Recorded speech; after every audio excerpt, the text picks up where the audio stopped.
Los Angeles County remains on the cusp of entering the red tier for its coronavirus management, the state's second most restrictive level, but it's still unclear whether that means restaurants will be able to open indoor dining anytime soon.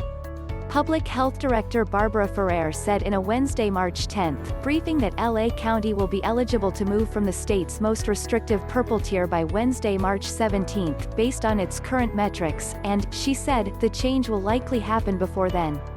That's because a recent tweak to the state's health order will allow the county to move tiers once 2 million vaccine doses have been administered in underserved areas across California.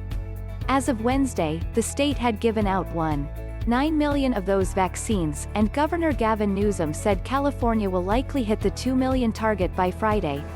While indoor dining is allowed in the red tier, so long as capacity is capped at 100 people or 25%, whichever is lower, Ferrer has signaled that LA County may choose to maintain stricter regulations than the state allows based on research that shows how easily the coronavirus can spread indoors.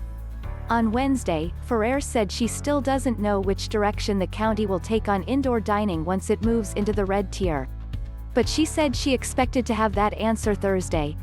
"We're looking at sort of what is happening across the rest of the state," she said, "and we're looking at what we've learned about what can create as much safety as possible when people are indoors.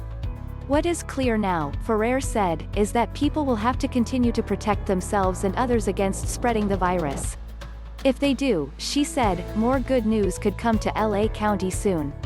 I am going to urge all the businesses to, tomorrow, take a hard look at the directives," Ferrer said. "We do need everybody to be 100% compliant with them so we really can stay on this recovery journey and make progress. Our case rates are really low right now," she added, "and if we continue to make good progress, I see in the future we could get ourselves to the orange tier in a few weeks, as well. But it takes all of us to work on this."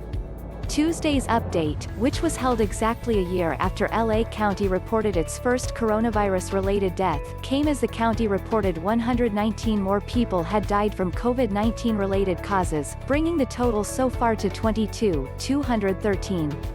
LA County also reported 514 new coronavirus cases, though Ferrer said that number included a few hundred from a backlog. There have been 206,713 cases identified in the county throughout the pandemic. There were also 1,079 residents being treated in hospitals with the virus on Wednesday, about 30% of whom were in intensive care units. Los Angeles County, meanwhile, continues vaccinating as many people as possible while looking toward the eventual expansion of eligible groups, though the rain hindered inoculation efforts for at least a day.